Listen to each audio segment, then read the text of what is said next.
ఇటీవల కాలంలో భారతదేశంలో ముఖ్యంగా ఆంధ్రప్రదేశ్‌లో భిక్షాటన అంటే యాచక వృత్తిని అక్కడ అంటే దీన్ని ఒక యాచక వృత్తి అంటారు. దాన్ని ఒక వృత్తిగా స్వీకరించి ఉంటారు. అంటే నిత్యం కూడళ్ళ వద్ద గాని, రోడ్ల మధ్యలో గాని, వీధుల్లో గాని వీళ్ళు భిక్షాటన చేస్తూ వాళ్ళ జీవనాన్ని గడుపుతూ ఉంటారు. సో, ఈ భిక్షాటనని పూర్తిగా నిషేధించింది ఆంధ్రప్రదేశ్ ప్రభుత్వం. ఈ భిక్షాటన నిర్మూలనకు సంబంధించి గతంలో 1970లో కొన్ని చట్టాలు ఉన్నప్పటికీ ప్రస్తుతం 2025 నవంబర్ 27వ తారీఖు గవర్నర్ ఆమోదంతో దీన్ని గెజెట్‌లో చేర్చారు. అంటే పూర్తిగా ఎందుకంటే ఒక యాచక వృత్తి అనేది ఒక మాఫియా లాగా మారిపోవటం, వ్యవస్థీకృతంగా వాళ్ళ జీవిత విధానం అస్తవ్యస్తంగా ఉండటం, కొన్ని నేరాలకు ఈ యాచక వృత్తిలో ఉన్న వాళ్ళు ఈ బెగ్గర్స్ ఎవరైతే ఉన్నారో వీళ్ళు కొన్ని నేరాలకు పాల్పడడం. సో ఇవన్నీ జరుగుతున్న క్రమంలో వీటిని పూర్తిగా నిర్మూలించి రాష్ట్రంలో బెగ్గర్స్ లేకుండా, అడుక్కు తినే వాళ్ళు ఎవరు లేకుండా, భిక్షాటన అనేది లేకుండా చేయాలనే ఉద్దేశంతో ప్రభుత్వం ఈ చట్టాన్ని తీసుకొచ్చిందన్నమాట.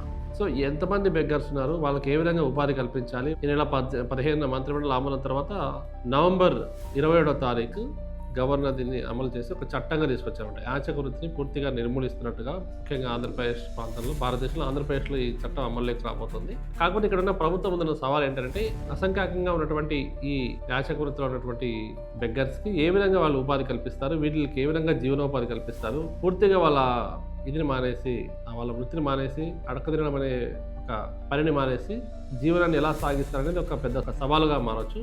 గతంలో మనం చూస్తే భారతదేశంలో ఈ యాచక వృత్తి మీద పూర్తిగా ఫోకస్ పెట్టింది మనం తమిళనాడు చూడొచ్చు. తమిళనాడులో ముఖ్యంగా జయలలిత గారు సీఎంగా పనిచేసినప్పుడు అక్కడ చాలామంది యాచకులను ఆమె వాళ్ళ స్వతహాగా అంటే స్వయం ఉపాధి కల్పించి వాళ్ళు ఏ విధంగా ఏ వస్తువులు అమ్ముకోవాలి, ఎలా వాళ్ళు జీవనోపాధి పొందాలి, ఈ బెగ్గింగ్ వదిలేసి పూర్తిగా యాచక వృత్తిని వదిలేసి తమ పొట్ట తాము ఎలా పోషించుకోవాలి, ప్రభుత్వం నుంచి రకరకాలుగా ఆమె వాళ్ళకి సపోర్ట్ చేస్తూ వాళ్ళ పూర్తిగా వృత్తి నుంచి మానేలాగా ఆమె ప్రయత్నం చేసింది. అదొక మాఫియా లాగా కూడా అక్కడ అవతరించడంతో దాన్ని పూర్తిగా నిర్మూలించడానికి చాలా చర్యలు చేపట్టింది.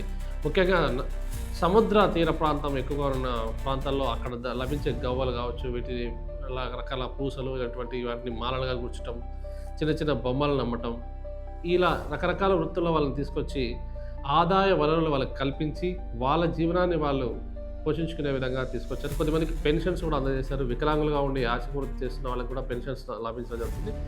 ఇటువంటి కార్యక్రమాలు చాలా మటుకు ఇప్పుడు ఆంధ్రప్రదేశ్ ప్రభుత్వంలో కూడా మనం చూడొచ్చు.